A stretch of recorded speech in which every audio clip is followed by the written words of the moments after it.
nadie ¿Está duda que usted los de honrados acuerdo tienen derechos con esta humanos. palabra que Yo creo que dice algo que no se ha hecho y el ningún presidente? procurador lo ha Míralo hecho aquí. antes, o por lo menos yo no recuerdo, discúlpeme si usted lo hizo y no me acuerdo yo, pero no han defendido los derechos humanos de la gente honrada.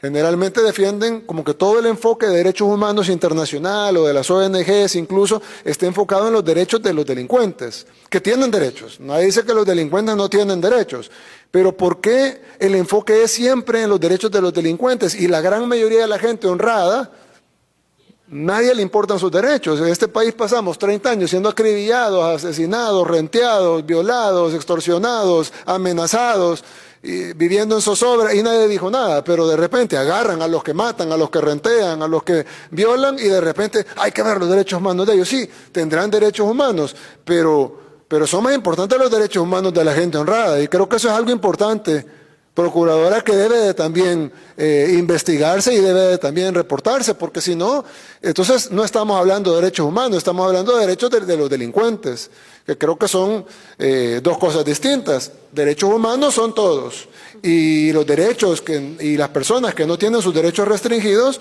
son las personas honradas, porque los otros tienen derechos humanos, pero tienen derechos restringidos. Por ejemplo, no tienen derecho al voto, no tienen derecho a la actividad económica, no tienen derecho a la libertad.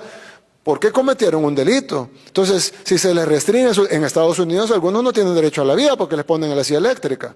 Entonces, si se pueden restringir algunos derechos humanos tan fundamentales como el derecho a la vida, en el caso de los países que tienen pena de muerte, ¿por qué en el caso de los países pobres o en el caso de los países en vías de desarrollo del tercer mundo, están encima que los delincuentes deben de tener derechos, pero cuando hablamos de los derechos de la población, ahí todo el mundo se queda callado y ahí ya no importa y lo que tenemos que hacer es seguir velando por los derechos de los delincuentes? Entonces, si bien nosotros vamos a respetar los derechos de los delincuentes y lo estamos haciendo y lo hemos estado haciendo todo este tiempo, pero nuestra prioridad va a ser los derechos de la población honrada, que son los que no tienen sus derechos restringidos porque no cometieron delito.